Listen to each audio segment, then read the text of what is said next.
So for those of you who remember when I reviewed ELO's debut album, I said I was going to go in chronological order. I was going to skip ELO 2 though because I'd already reviewed that in my old reviewing system. So yeah, here we go. This is the next ELO review on the third day. It's only taken me a year to do this, guys. I just realised. It was a whole year ago I reviewed this album.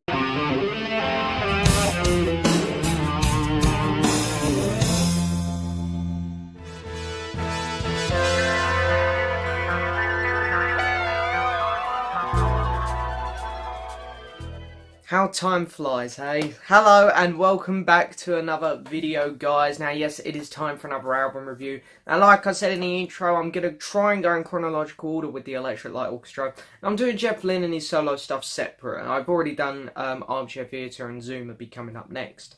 However, for the Electric Light Orchestra, I'm going in chronological order. On my old reviewing system, I did review ELO 2.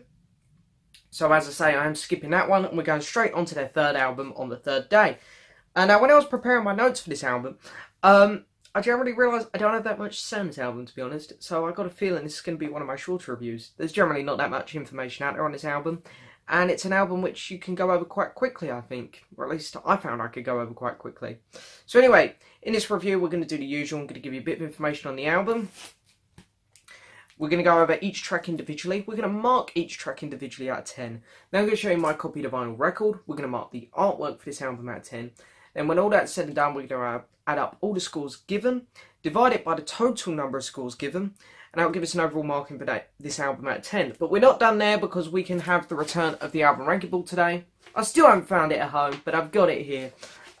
So yeah, we're going to put it on the album ranking board, see where it ranks compared to other albums I've reviewed here on this channel, and then finally we'll be done.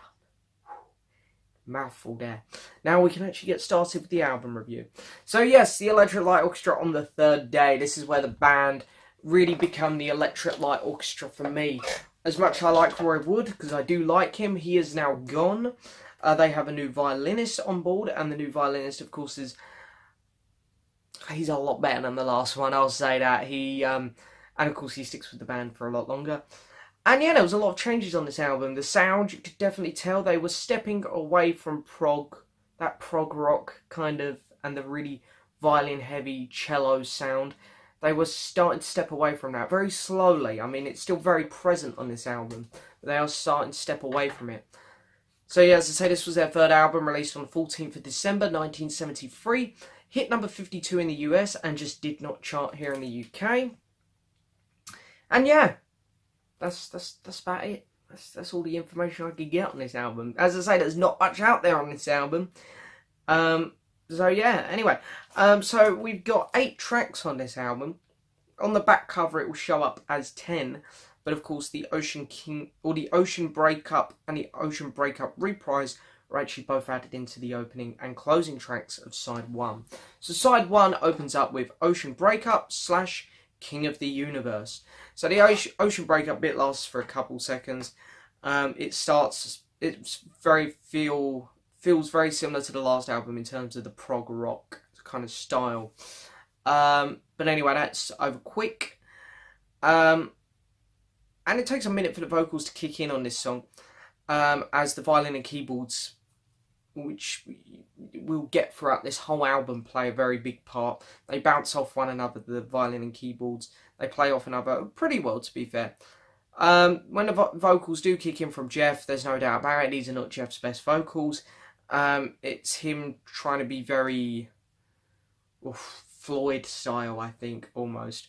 And with the style of music, with the violins and keyboards being present, I don't think that the style of vocals work massively well. They're okay, they're not bad. But the song holds my attention pretty well, though it's not a great song. It's okay. So I'm going to give this track a 6 out of 10. It's an average. It's not bad. It's just there. So then we get a track called Bluebird Is Dead, which is where Jeff takes to the mic properly. And it sounds a lot better than the opening tracks, I'll say that. Song builds tension well, plus it has a really cool keyboard and guitar solo in it. And you really feel like Jeff tries more in this song, especially with his vocals. Especially when he sings the line Bluebird Is Dead. He starts off with a high vocal and ends up in quite a low vocal. So it's really well done in that sense. And I don't mind if I'm in the mood for it, which I was you know, when I was playing this album this morning, getting ready for this review, I don't mind it. So I was in the mood for it this morning and I was enjoying it. So I am going to give this song a 7. However, saying that, I do think if you catch me in the wrong mood, I could easily give it a 6 or a 5. But for right now, I am going to give it a 7 because I generally don't mind that song. I thought it was pretty good. Then we get Oh No, Not Susan, which has a very fast-paced start to it, which kind of throws you off a bit because then it all of a sudden just quiets down. And I find this album does that a lot. There's another couple songs where it does this. Dreaming of 4000, In the Hall of the Mountain King. It starts off very different. It's like they hitched on a really good little tune and they're like, oh, we got to throw this at the start of the song. Then they completely call it off and do something else. So anyway, they do that here. It starts off really fast with the violins and then it just turns into probably the slowest track on the album. And it is, for me, the weakest track on the album. It has good vocals, does have good vocals from Jeff, I'll give it that. However, the song is just boring. It just doesn't really do anything. It's just kind of there. The song kind of moves along. It just doesn't really... I'm kind of lost for words with this one, guys. Honestly, even in my notes, I just couldn't even find anything to put down about it that was interesting. It's just one of those songs which is just there. It's okay. It's just whatever. You listen to it on the album and then you're not going to go back to it. I'm going to give this track a 5 out of 10 because I don't think it's bad, but there's nothing good there either. It is just middle of the road song. And then we get New World Rising / Ocean Breakup Reprise. And the keyboard opens this song, and Jeff comes in with great vocals, and the song flows much better than the previous song, I'll say that. And it's a really enjoyable ELO song, really. You know, you get a lot of these early ELO songs which kind of go down as like the ELO early classics. You know, from the first 2 albums, I'd say 10,538 Overture, and of course their cover of Roll Over Beethoven on their second album, are both kind of classic early ELO songs. And I probably would put this track in there as well, because even though it's not one of their best, it's nowhere near as good as those 2 songs I mentioned, nor another track which is coming on the B-side. It's a good song. It moves a lot better. It has that kind of classic rock ELO feel. It's not ELO trying to be all proggy and a bit weird, like on King of the Universe. It's them just having a good time, and I think you can hear that. I'm going to give this track a 7 out of 10. It's pretty good. So moving on to the B-side already, we open up with a track called Daybreaker. And it starts off very raw again at the start of the song with the violins, but then again it just turns into something else again. And it really turns into kind of a prog rock, keyboard heavy song. It has a cool beat to it, it's pretty good. It's a decent instrumental because it keeps moving. It changes, there's a lot that goes on in it. It's not just one of those instrumentals where they kind of just keep it at one pace. There's a lot of instrumentals out there that you get which is just the same tune repeated for about 3 minutes. This song actually moves, it changes, it develops. So yeah, it's not bad. Saying that though, is it great? No. I mean, it's nothing unique. This album is very keyboard heavy. We get this very similar keyboard sound throughout the whole album with the violins backing it. And it's the exact same thing. So it's nothing unique for this album, I don't think. I'm going to give it a 6 out of 10. It is a decent instrumental, but it's nothing more than that, really. Then, of course, we get the classic track, Mama Belle, which is a classic ELO early song. It's a great rocking song, has great guitar riffs for it. Jeff's best vocal performance on the album, best lyric song as well. Lyrically, it's interesting. It's about a man who's going into prison. He's just singing about making love to a woman, basically, before he goes into prison and whatnot. But the lyrics quite interesting. There's a few things in there which are a bit like, but they're pretty cool. The violins are fitted perfectly in this song, and they're not fitted very well in any of the other songs. They have a bit of an overwhelming presence, whereas in this song they're actually fitted really well. They work really well. The song is I can't find any faults with this song, and when I can't find any faults with a song, it's a 10 out of 10. It's amazing. This album's getting 5s through 7s all the way through pretty much, and then there's one magic 10 in there. So yeah, one really, really good song on here. Then we get Dreamin' of 4000, which is a popular track. It backed up the single Don't Bring Me Down, of course.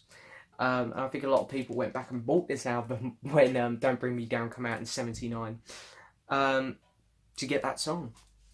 And to hear what else ELO was doing in their early days. I think people probably would have been a bit disappointed with the A side at least. But hearing Mama Ma Bella before it would have been pretty cool, I reckon. But yeah, it's back to the prog sound with the keyboards being very dominant.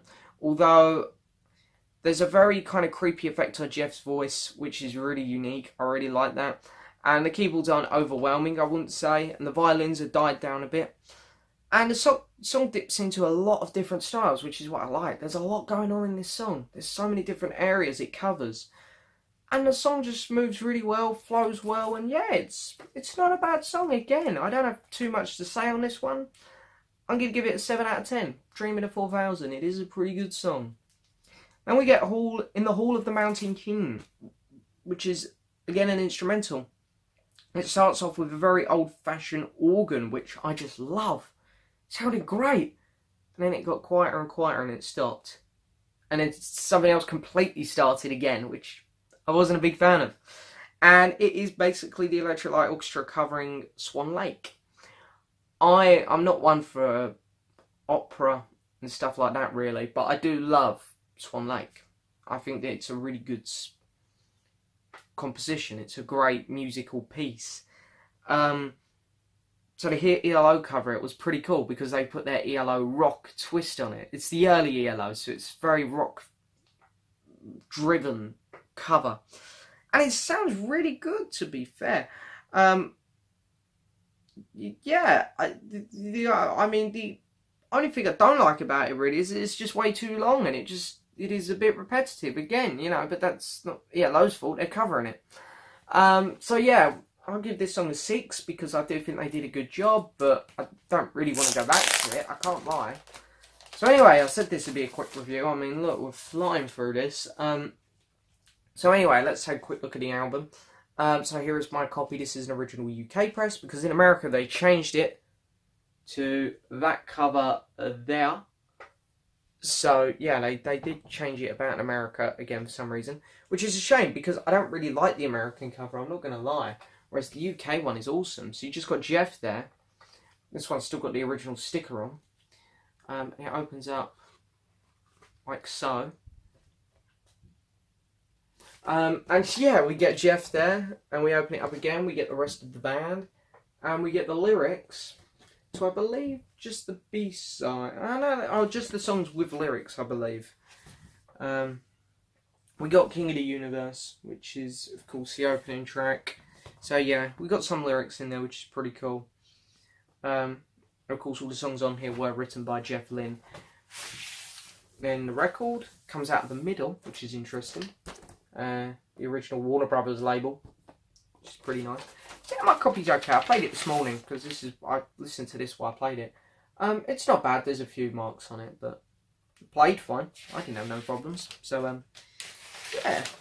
So album artwork, I'm gonna give it a 9 out of 10. Just show you the record slides in the middle bit there like that. So yeah, I'm gonna give the album artwork a 9 out of 10.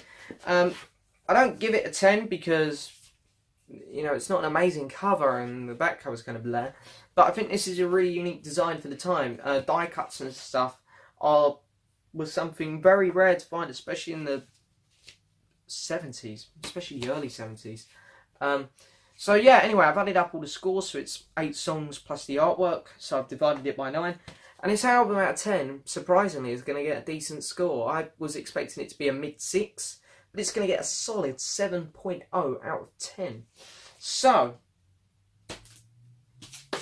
I've got my slip here. This is pretty exciting. We haven't done the album ranking board in ages, so here it is. Electric Light Orchestra on the 3rd day, 7 out of 10. Also, for the last 2 albums I reviewed where I didn't have the album ranking board, which was Phil Collins' But Seriously and Ringo Starr's new album, Give Something Love. I have added them on the album ranking board as well. Now let's see if I can do this. because I haven't got it pinned up anywhere. I've literally just got it here handy. So I'll quickly just show you. I have added in the other ones which we missed. So there's Ringo, and then Phil Collins is up here. And yeah, so we've got a solid 7 for yellow, so it's going to go right here. Let me see if I can... I'm going to have to put this down, guys. Oh, it's all folded in on me. I'm going to get a better system here. I'm probably going to have to make a new ranking board as well, because it's really getting full up now as well.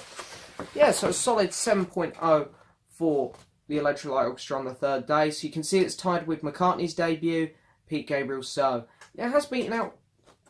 Phil's falling. It has beaten out quite a few albums, and then there's a couple down here as well. So yeah, but anyway, that is it for this review. Let me fix Phil here. Come on, Phil. What are you playing at, man? What are you playing at? So yeah, we'll roll that back up. Don't worry, guys. I'm gonna try and figure something out with this album ranking board. Either find it at home or make a new one. But there it is, trusty album ranking board. But yeah, that is it for this review, guys. Quite a quick one today, which is surprising. But anyway, thank you so much for watching. Please hit that subscribe button, like the video, leave a comment, and I'll see you guys next time for another video.